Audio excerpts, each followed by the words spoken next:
people of YouTube. It's Brittany and her goddess here on the tube and elsewhere. Um, I'm a little giggly because I know I'm about to be silly a little bit, but I just watched a video that encouraged the heck out of me. So, um, here we are. Um,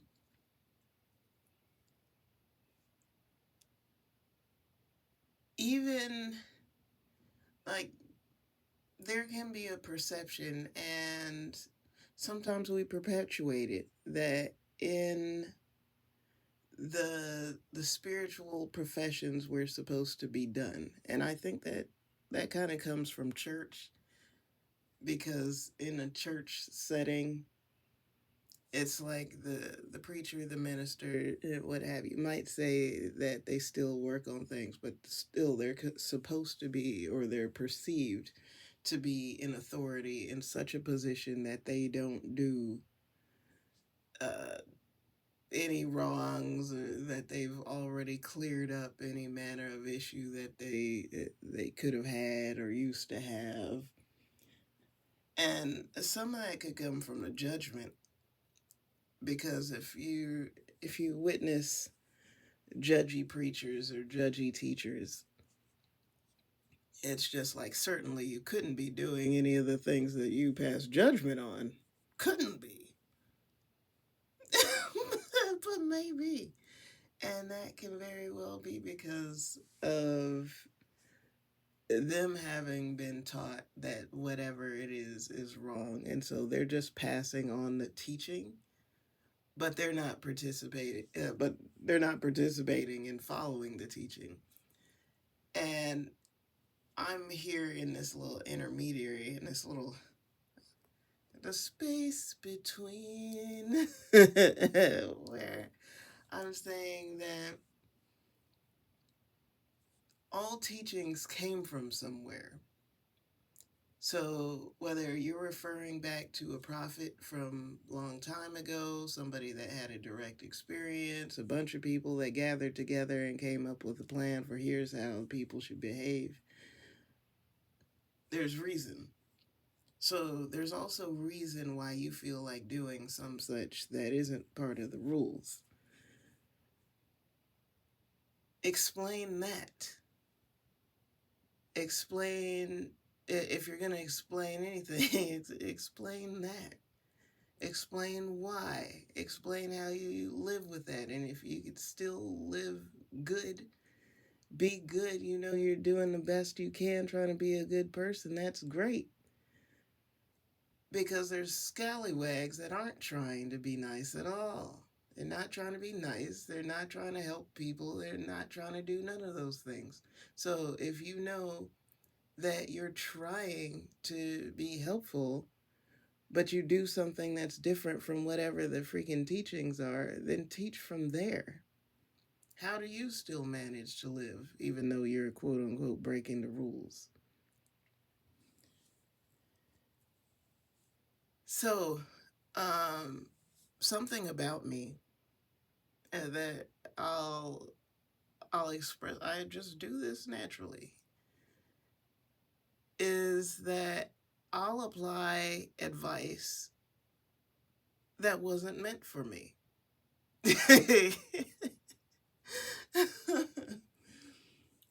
And that's how I'm able to experience the benefit.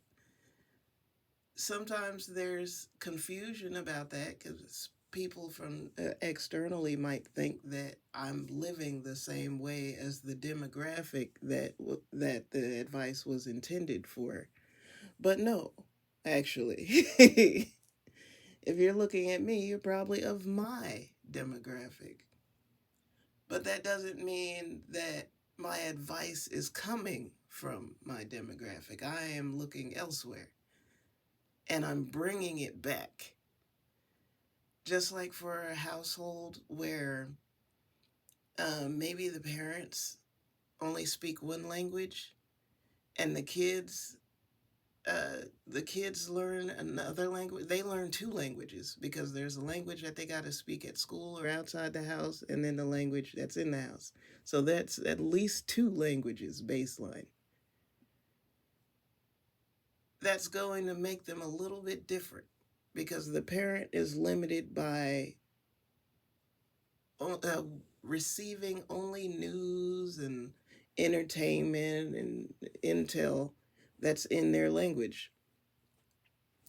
The kid, meanwhile, is getting jokes and education and cultural context that the parent doesn't have. So, this is where sometimes between generations, you end up with a kid that's got a whole lot of attitude that the parent doesn't understand. And either a child is able to kind of put that away, and that might make them feel terrible. They might feel really bad because of what they got to put away, even though they learned it at school or around their friends. Or they might bring more of their culture to the educational institution or to their friends. Like, no, you should have respect for this, that, and the third because my family, da da da da da da da. Different people are different. Different people take that different. They respond to that different. Um, some of that is temperament, just a person's personality, and other things are what you experience because of your temperament. If you are rewarded for putting yourself away or putting your culture away, putting whatever parts of you away has been rewarded, you might just continue on that trail and you might even continue to teach that to other people. Like, you know what? If you're not winning in life, maybe you should put some of that away.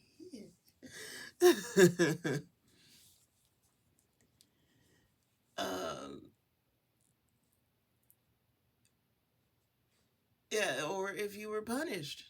Also, if you've been punished for being who you are, your answer might be, I'm going to put that away.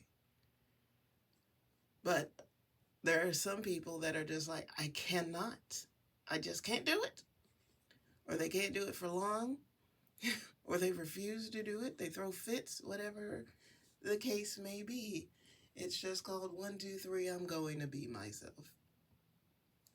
This is fantastic. This is more celebrated than ever before in history. Um,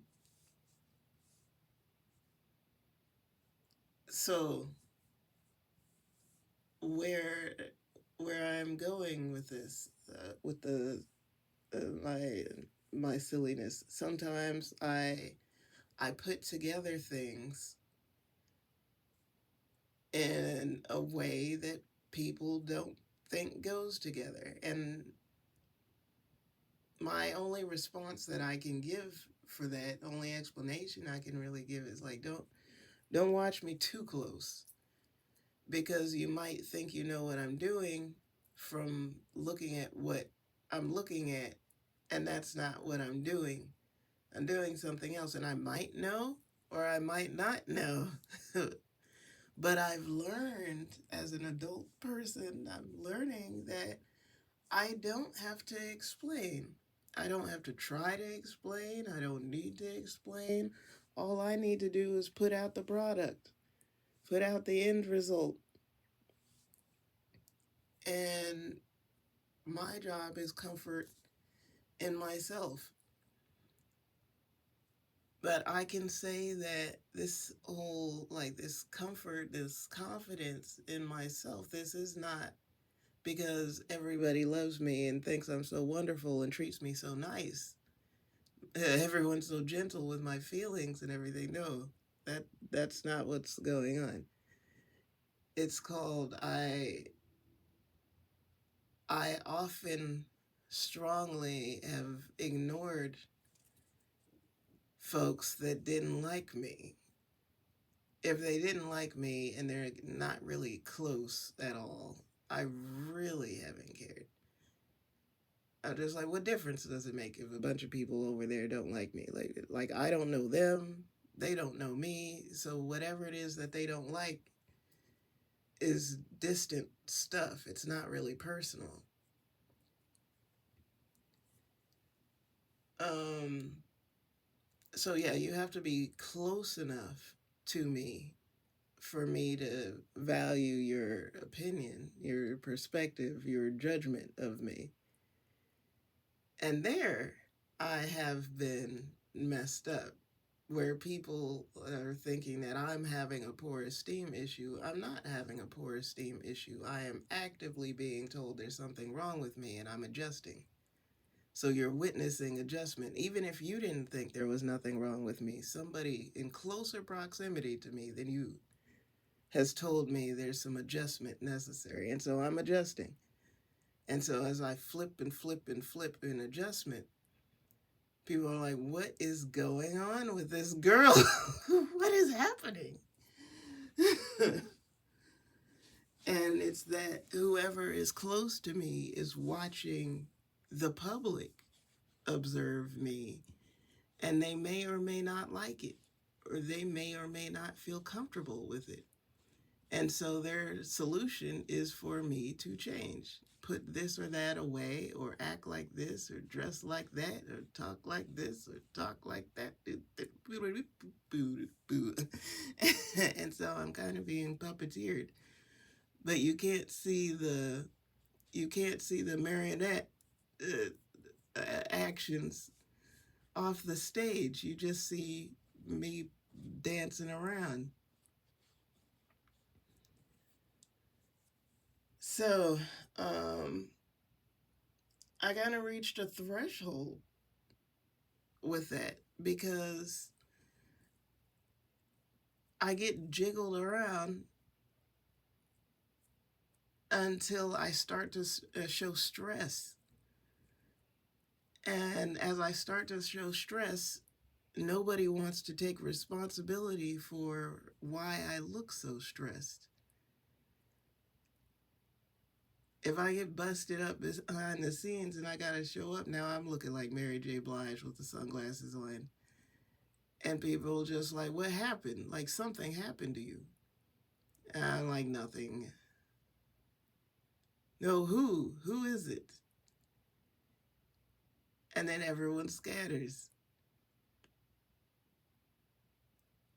And I haven't wanted to tell on people. I didn't. I don't. That's the thing about me, that I haven't told on people unless they are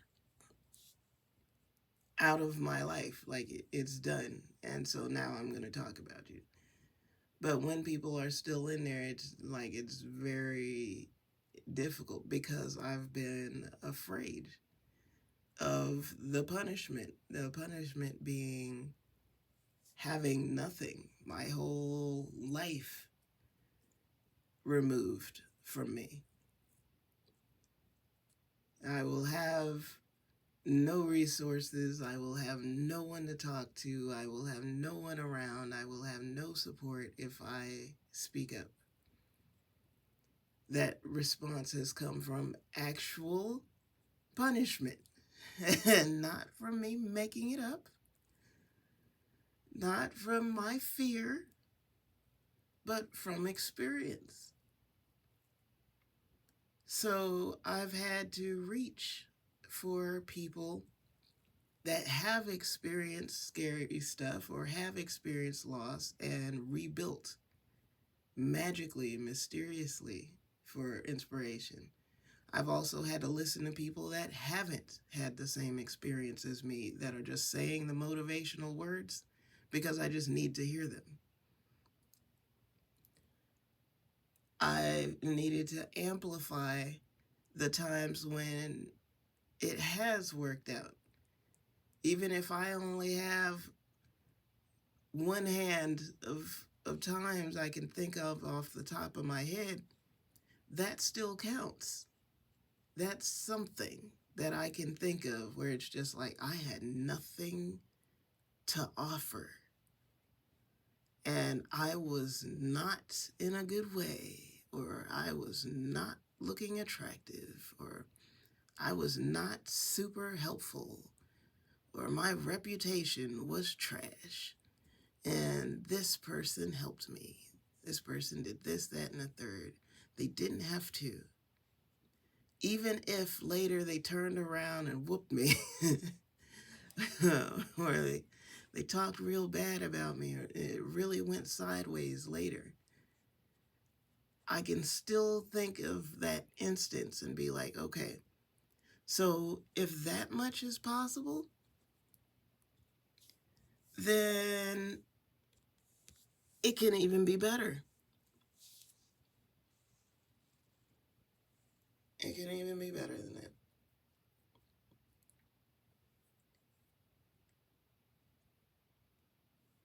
I just have to sidebar.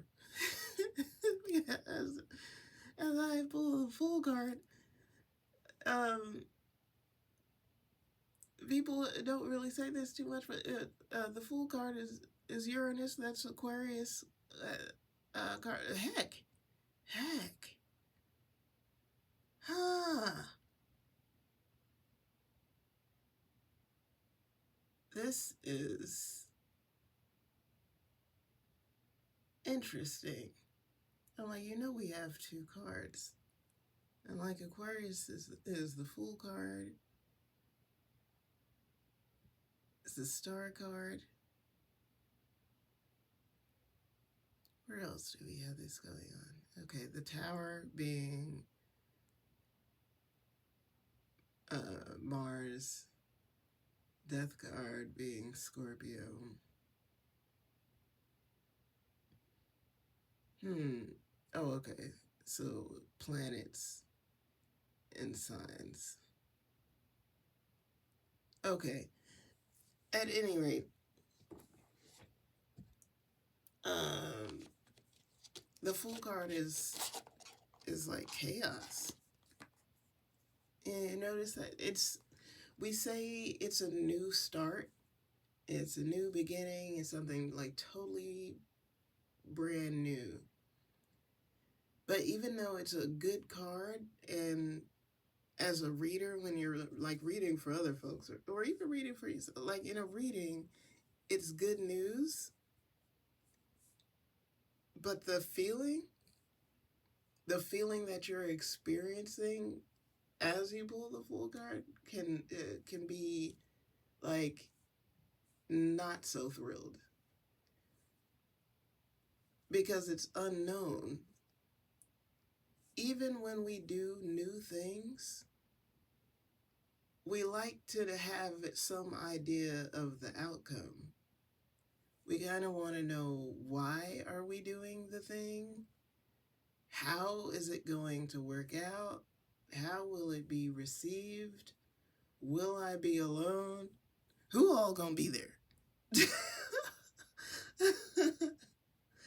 But we kind of want to know all kinds of erroneous things. But the energy of the Fool card is literally like, you cannot know what all is going to happen with this scenario. And there isn't anything that you can refer back to for this. You have to trust that whatever you got in your fool's bag, and the fool's bag is metaphorical, like whatever you got in your bag of talents, skills, experience, like abilities, personality, temperament, who you are, what you got is enough. And that's all you get to know. You're going to be stepping off a cliff. You're going to be going into new territory, new terrain, new experience, new opportunity. And that's all you can see. You can see what it is, and other people don't know what it is. That's why the Fool is always depicted as stepping off a cliff, because to everyone else, it's cliff jumping. Like, what the heck is below you? Where are you going? What are you doing? How is it going to work out? They don't know. But you might have an idea of what you want to happen or what you're trying to do. You got something going on. You got a direction that you're walking in. There's something. But you don't know it all. And so the positive that I can put with that full kind of experience is that you are prepared. As prepared as one can be, you are.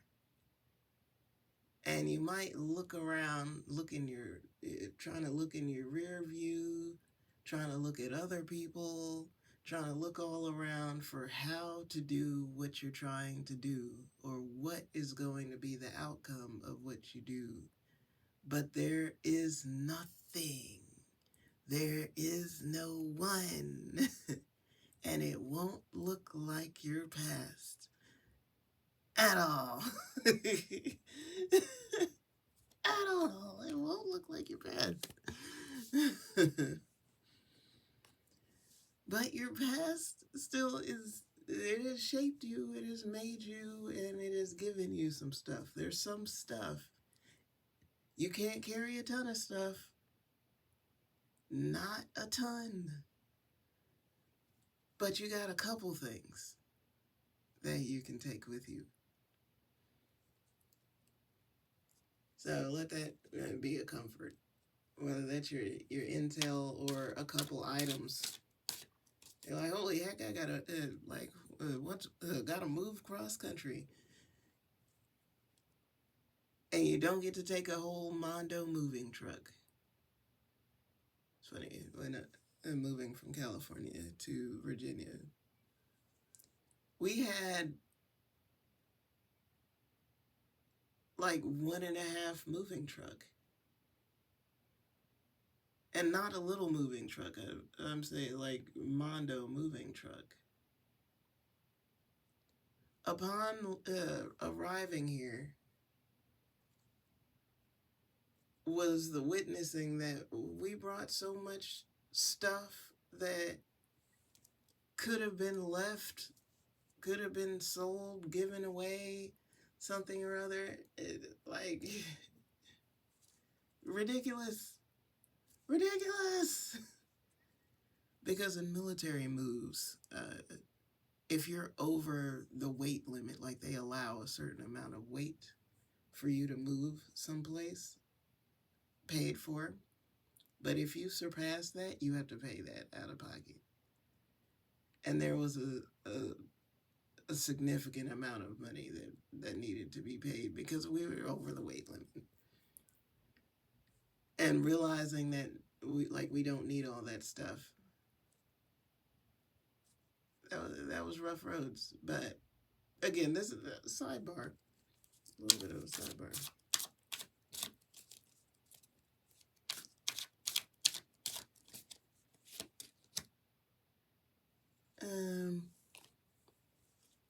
Now here I am with the cat tarot.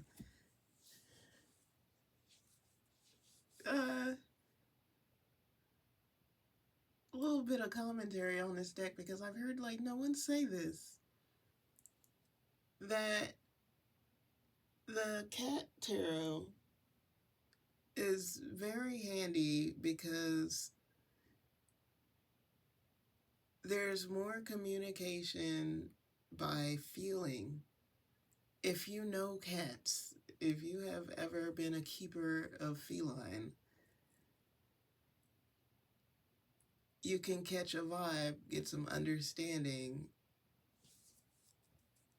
through the energy. The energy of these cards. So just a note, as I get more into arting it out, getting more into visual artistry, that visual artists often are communicating feelings, putting out feelings.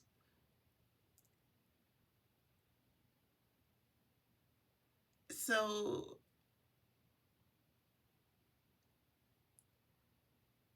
that can very well dictate how a deck is set up. I guess I'm saying that for the more intellectual folk that might take on the task, like thinking to self, I'm going to make a deck. And because you have all this wisdom, you have all this know how with tarot or oracles, and it's just like, I'm going to put a bunch of information on each card, and it's going to be freaking great. It's going to be so freaking helpful because I'm going to put a freaking shit ton of information. But then you are tasked with, how am I going to put this information in a visual way instead of just writing a bunch of stuff or drawing a bunch of stuff? That's a book. But the goal is, this is a picture book. That's what the tarot is supposed to be, a picture book. Visual artists are good at communicating feelings and ideas and information through what you're looking at. So for the wordy folk that are trying to put out information in a shorter format, you gotta either come up with symbols,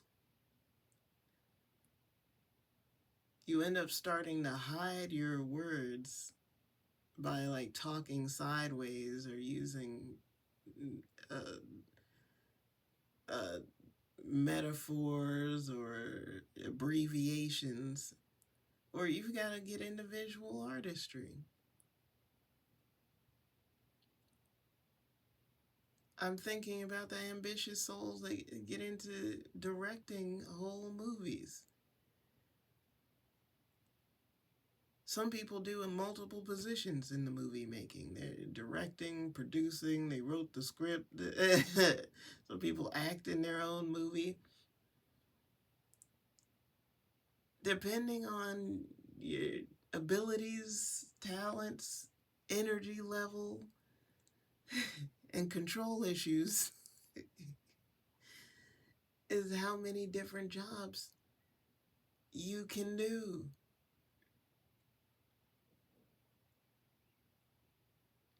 I have poo-pooed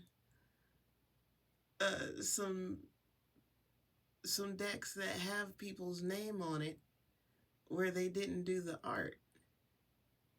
I think it's a little messed up. Like, at least the visual artist, the person that drew, painted, put together the images, their name should at least be on the box.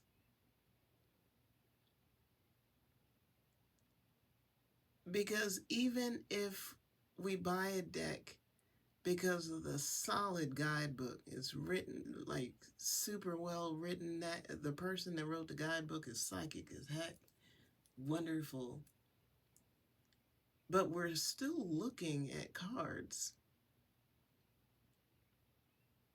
I have a deck that I really is like, sorry, but I don't really care for the art, but the guidebook is super solid. I have to deal with the cards because I have to pull a card to know where to go in the guidebook. But ideally, the deck and the guidebook are great, and there's some cohesiveness there.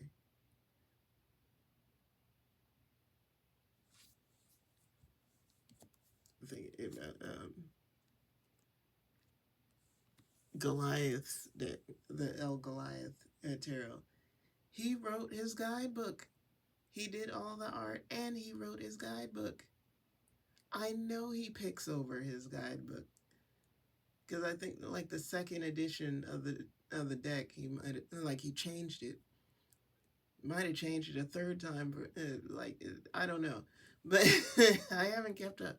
But at any rate,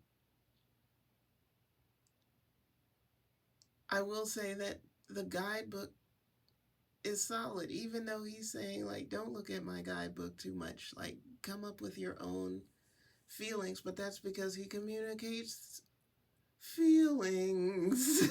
And he's saying that if you lean in and open, because his deck was a shamanistic deck, if you lean into your feelings and allow psychic input to come in, you don't need to look at what I said already. Just feel it and know it, and information from past, present, future, and what applies to you and whoever you're reading for is going to come through my cards. And that is my intention. Wonderful, yes, but also sometimes people need to hear a happy word, a pleasant word, or a harsh word. Just needing a word. But again, point is for the images to be strong enough, clear enough for you to be able to get things on multiple levels. I'm looking at this right here. From the Cat Tarot. This is 9 of Cups. And the like floor or tablecloth that the cups, the dishes are on is red. So it could be said that, and the 9 of Cups we take as like the wish card, the having what you want in life is like it's a good deal, good happy card. But with the red there, it's like root chakra, where there's fear, where there's concern about having your basic needs met, safety. This is why chakra intel is so helpful, because in spirituality we focus a lot on the upper chakras. Like we look at the heart chakra, like open your heart and be loving towards others and yourself. Your throat chakra, speak clearly and compassionately, with strength. Your third eye to be able to see beyond reality. Your crown chakra to receive higher information. But if you are having some solar plexus issues, which would be confidence, like creativity, but also your sacral chakra is the sexy chakra, creative energy, that juicy feeling, that thrill feeling, that feeling when on a roller coaster where you drop, or in a car where you go down a steep kind of dip and you feel that lift. You might feel that lift in your stomach, but you might feel that lift in the cooch or in the genitalia. You might feel that lift there.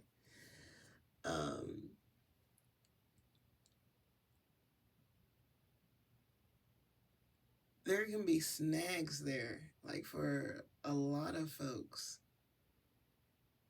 where people feel like they can't make anything, that they aren't creative people. It's because of judgment about what it is. What is it going to look like? What does it mean? How are people going to perceive it? Sexy time is very creative. There's play involved. It's just like, if you wanted to, do you want it to look good or do you want it to feel good?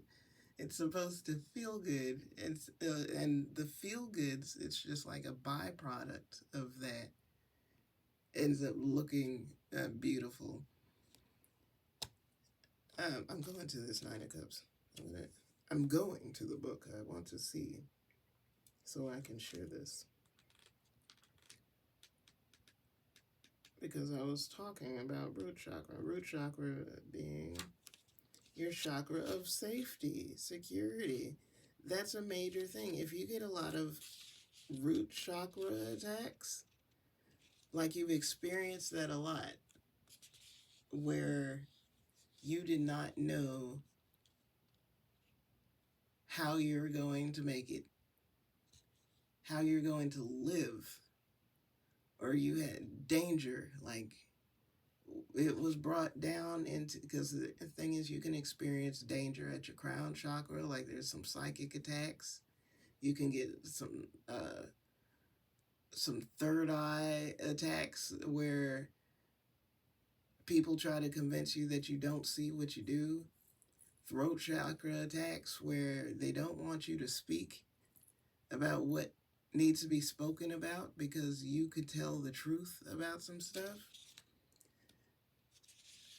There's attacks on every chakra, but if it comes all the way down to your root chakra, it has happened. It is grounded in physical reality. You have experienced danger. That's a smack. That's a kick. That's a beat down. That's some real stuff. To where this is not in your mind. This is in your reality. So that's a really cool thing what they did with the cat tarot, where they're making it a safe scenario, saying that you got an abundance of safety. Because don't we look at pets? I mean, some people look at animals and just like jealous as hell. Just look at that cat just sitting there eating treats, licking on his foot. Look at that cat. Must be nice being a freaking cat. Not every cat has it easy. Some cats be looking all ragged because they've been through things. Looking all skinny or they're sick. Cats that gotta make it one day to the next outside. Some cats are having a great time outside, sure. But also some are struggling. They wish they could look cute enough to somebody to let them in. All right, Nine of Cups. Fulfilled wishes and perhaps bellies are on your horizon. Upright. The Nine of Cups is sometimes called the wish card, and it foretells a dream coming true, an abundance of joy, hope, gratitude, love. Growing intimacy may bring a new partner to your food bowl. Regardless of the form it takes, it's well-deserved and will bring great contentment. And here's the reverse, in case you need the reverse. It's okay to want fulfillment and happiness, but maybe it's time to take a few hours off from ego and narcissism to reconnect emotionally instead of seeking. Step back from the bowls. Self-care would be a really great idea right now.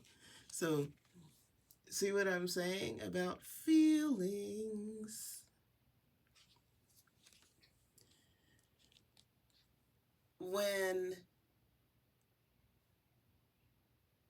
When you're starved of feeling,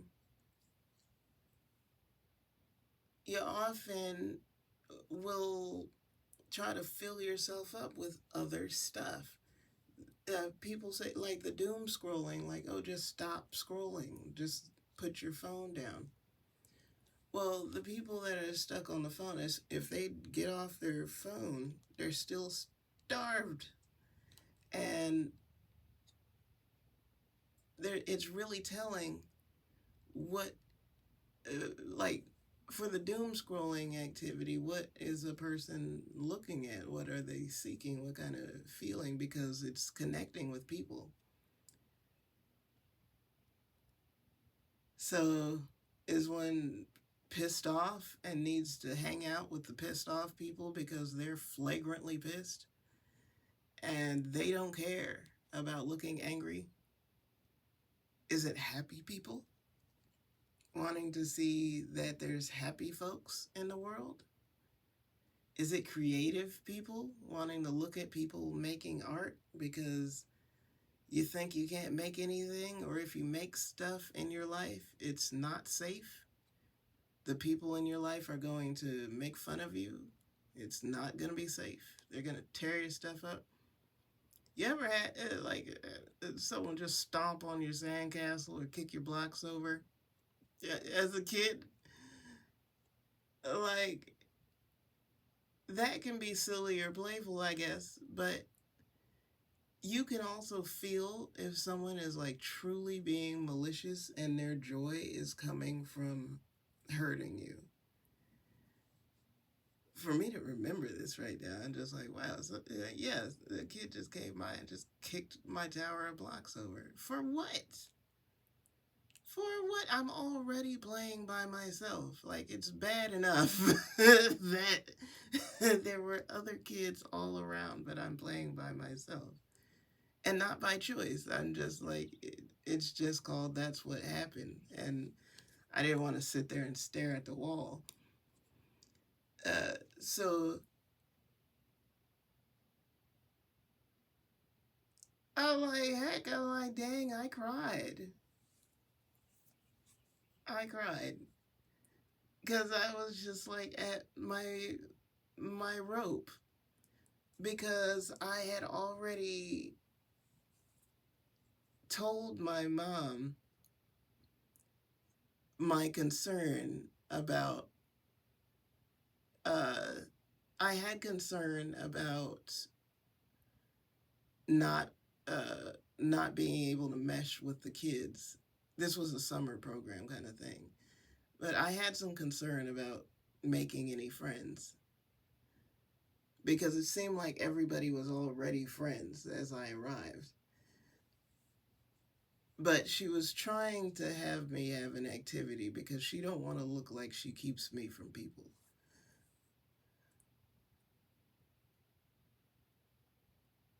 But that was the truth. I'm just like, here's the truth. That I was her company. But then she's trying to fix it because people start to look like, why doesn't this kid spend time with other kids? There's like a grace period of when you can get to know people, when the like friendship arena is open, and beyond that, if you miss the window, now you get to sit by yourself.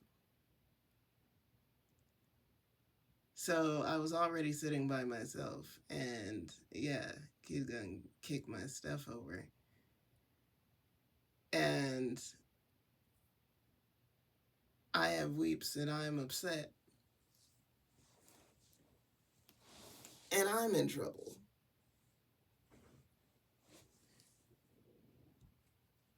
So yeah, anyway,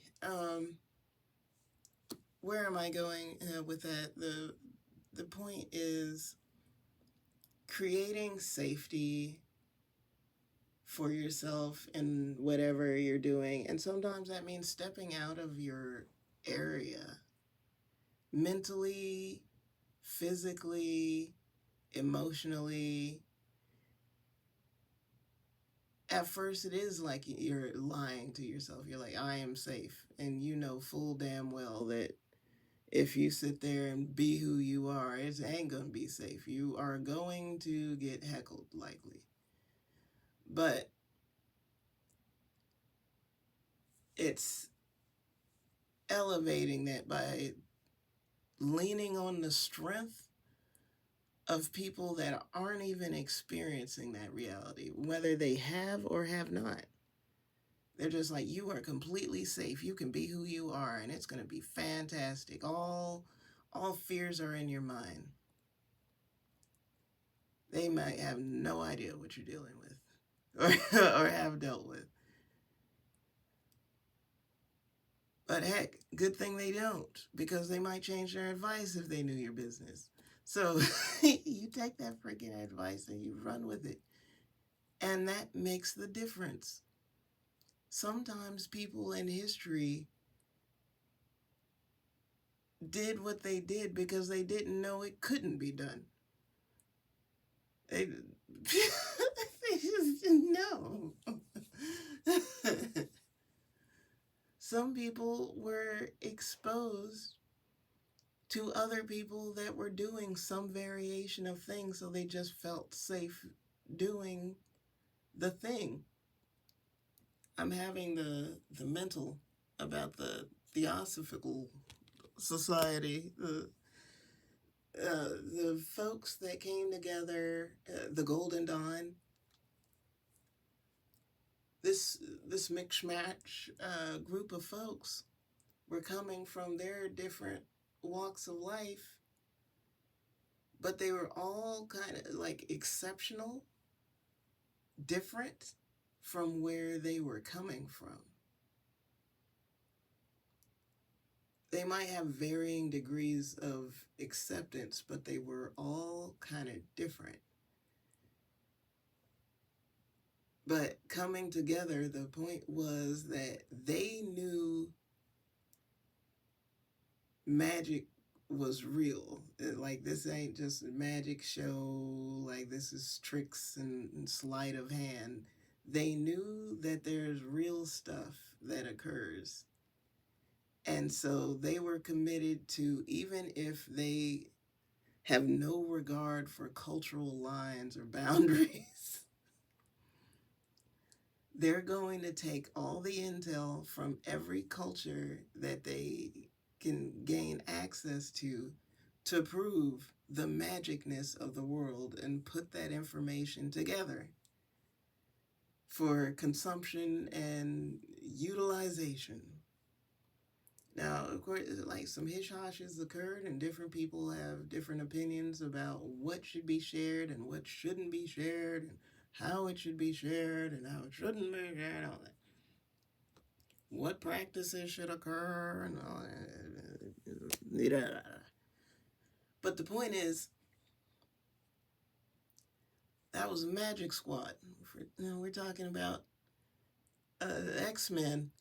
The Golden Dawn, like the X-Men. This was not a debate about whether this is real or not. It's how can we package this?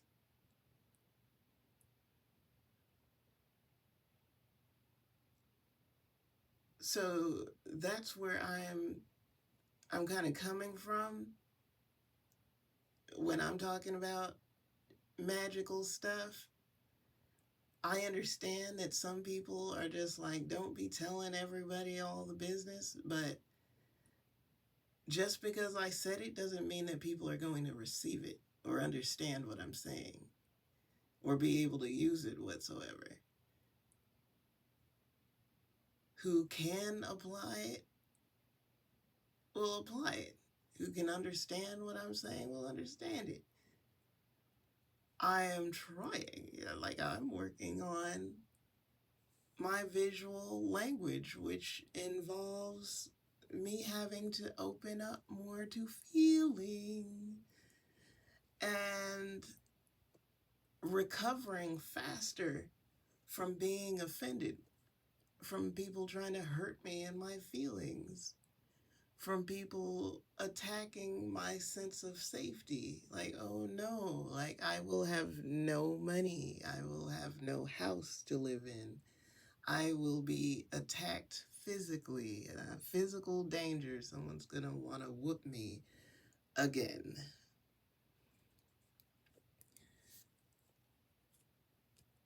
I am having to work through the reality of that. That is history stuff. And so in my fool's bag, it's just like, that's reducing all my attacks from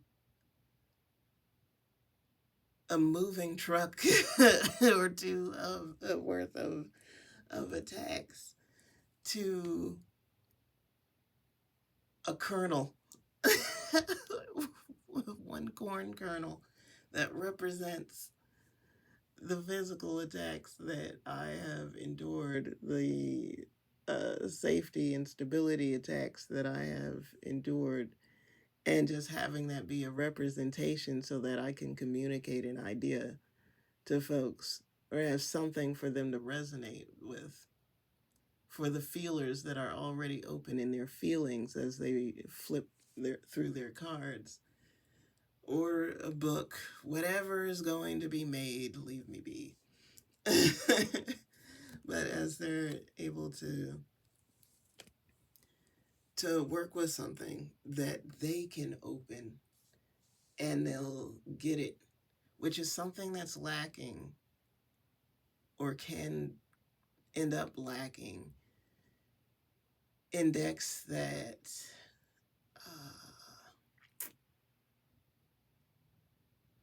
are sometimes only made on a computer. I'm not saying all digital art. It's just like, don't get me wrong here. That's not what I'm saying.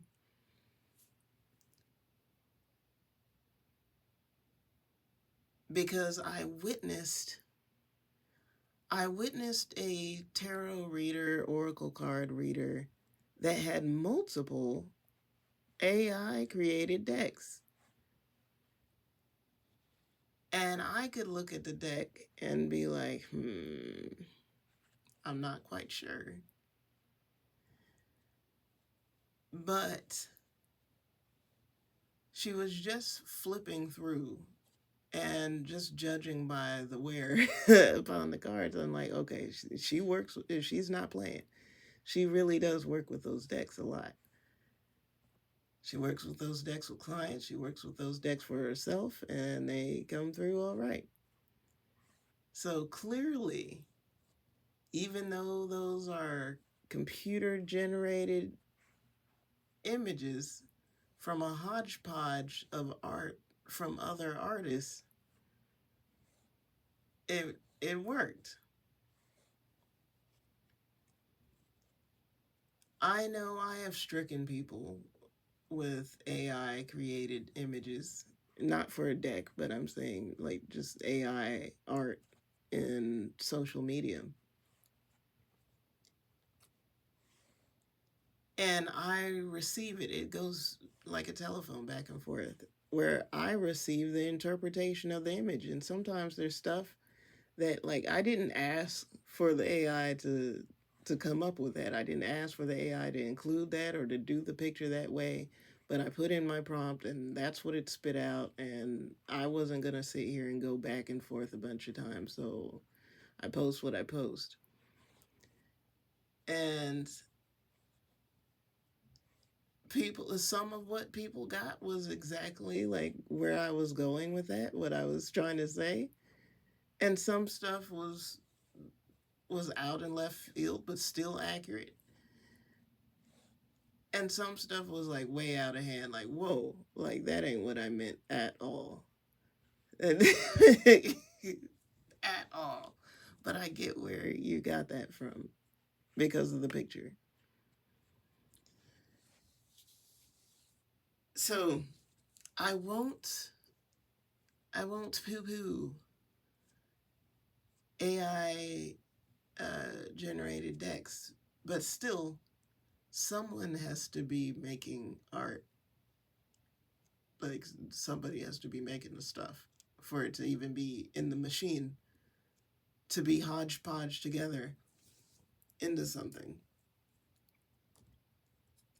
So there's my controversial commentary on the AI. Like I try to sit with the folks that are saying down with AI, no AI in art, it's wrong, it's bad. I think that the thing is it's been leveling the playing field where you don't you don't have to be good at so many things to be a little more polished or to be able to present something. I saw someone made an AI freaking movie. Like like longer than a little clip of video. Like they made a little movie. Was there some errors? Yes. But AI is still kind of new. But imagine it's like that person wrote a script, they wrote a story. So if their main skill set is storytelling, but they're not really good at drawing or can't draw at all, whatever, now they don't need a whole production team to get stories out there. And people that are digital artists that are just like, well, how the heck am I going to get a job if there's people that are using AI to tell the story? There's still folks that'll pay you. If they have the money, I'm just like, trust and believe. Believe it. There is still a need for everybody that has a particular skill set. Uh, I saw a video like of a robot dancing. Like there's some concern that, oh, the Brohams ain't gonna want to see no dancers. If the robots dance sexy enough and you can put some skin on them, make them look like something, they're not gonna come to dancers anymore. Yes, they will. If you're a really great dancer, you look good, you're personable, yeah, they'll still come see it. But the days of being like an unattractive, grouchy, not so good dancer is going to be in the past because they could look at a digital woman. AI woman, don't even have to be in the strip club, whatever. But for the digital creators of sexy, there's still a need for you. Because again, if you really enjoy your job, you're probably going to put a lot of effort into it. You're going to do it anyway. And people will appreciate you for your thing.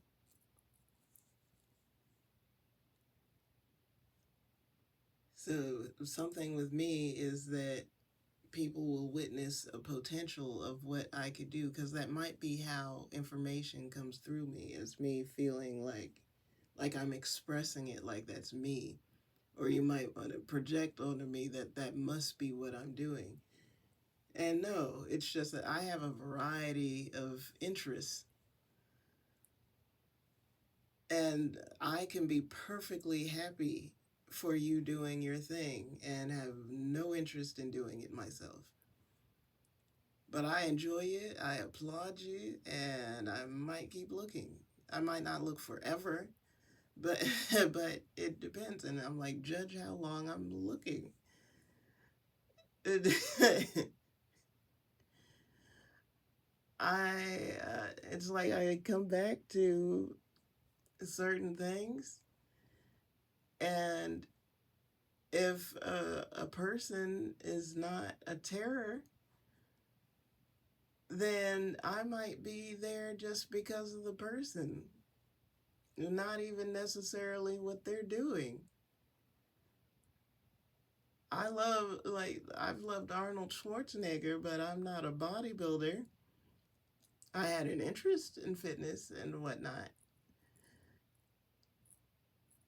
But I realized that if I was trying to get my mother's approval for my body, that I can hit the mark, but it's a moving target. And that more than anything, it shouldn't matter. It doesn't matter what my mother thinks of my body. Most importantly, is who's gonna be rubbing on it. Like that's what my priority is focused on. And if they don't need me to have a freaking six pack, having a six pack ain't easy. Just FYI. it's not about the crunches. Like, it's more about the diet, your hydration level, and that's about it. I'm like, it's your diet and your hydration, how much water retention is going on, because everybody has muscles. You study anatomy for art, and it's just like there's a skeleton and there's muscles on all the body. Like, heck, yeah, everybody has a six pack underneath whatever it's underneath. However thick the layer is over it is how thick the layer is over it. But everybody got a six pack.